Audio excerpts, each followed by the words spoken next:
For years,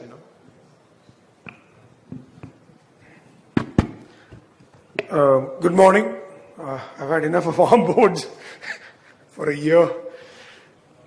So everyone knows about the Gartland classification and the Wilkins modification of it. You just have to remember that 2A is a pure extension type and 2B is when you have extension with rotation. And the other classification which I would encourage everybody to read about is this Lagrange and Rigaud classification. I've just put up a slide. I'm not going to explain this in detail. We don't have time. But Mandar Agashe has written a nice paper in the IJPO, International Journal of Pediatric Orthopedics. It's free text, full text, free online. And he makes mention of this classification. So I think this is also a useful classification. You have the Rigaud type 2, where there is a Piron type 2A and a 2B, just like there's a Wilkins modification. So this is a French classification, and that's why, in English-speaking nations, we are not so aware of it. So 2A is a pure extension type, and the traditional teaching is that you have to do manipulation and casting of these.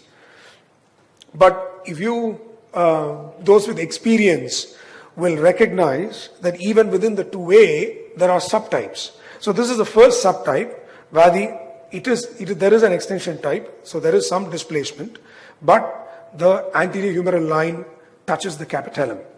And then you have another type of 2A. This is also a pure extension type. There is no rotation, but the anterior humeral line does not touch the capitellum.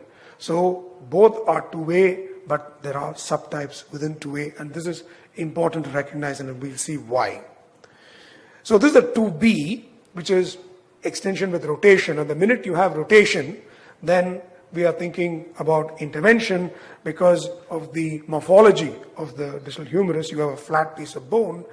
Whenever you have rotation, there is always the risk of going into cubitus varus. So the standard teaching for type 2B is that these will require close reduction and pinning in order to avoid cubitus varus, and these do fairly well. And we're going to see an example of me doing such an operation later.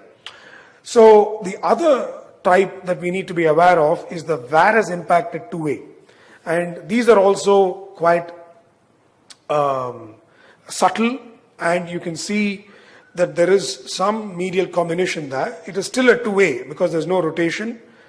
The anterior humeral line does not touch the capitellum, but you also have this varus impaction, and it's very important to look for medial combination because these again require close reduction and percutaneous pinning to avoid late cubitus varus. So there's a lot of literature which shows the experience that 2A fractures actually do worse than 1 and 3, because type 1 fractures do well anyway because they are undisplaced and they do well. Type 3 do well because we go ahead and anatomically reduce them and pin them. But the type 2s are the ones in the middle where we cannot make up our minds whether to fix them or not.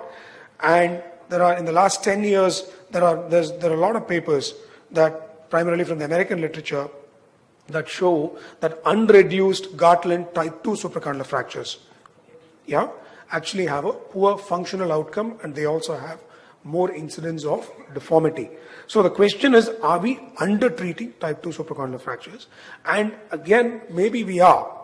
And this is another paper from JPO, and this says, it was observed that not all fractures treated with closed reduction and cast immobilization achieved anatomic position and alignment at final follow-up. So maybe more type 2 fractures actually need closed reduction and percutaneous pinning. And if you look at the predictors that the factors that predict failure of non-operative treatment, things they said is, if the anterior humeral line does not touch the capitellum, that's one predictor of failure of non-operative treatment. The other thing is, if you have a very swollen arm, so your cast is not able to hold the reduction.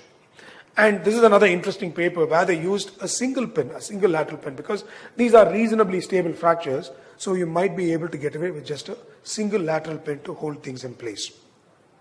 So in summary, you have to recognize that there are subtypes of type 2 fractures even within type 2A. You have a type 2A1 where the anterior humeral line touches the capitellum and the arm is not swollen. These can perhaps be watched closely with weekly radiographs, or you can do a closed reduction if the arm is not too swollen. But if the anterior humeral line does not touch the capitellum, or you have a very swollen arm, even in the 2As, it may be better to do a closed reduction and percutaneous spinning. Type 2B, obviously, where you have rotation, you would straight away go ahead with closed reduction and percutaneous spinning. But the important thing is, just because it is a 2A, don't put it in plaster. Treat the fracture on its merits. And the trend in the literature is towards closed reduction and percutaneous spinning of all type 2 fractures, particularly those where the anterior humeral line does not touch the capitellum and the arm is swollen. Thank you.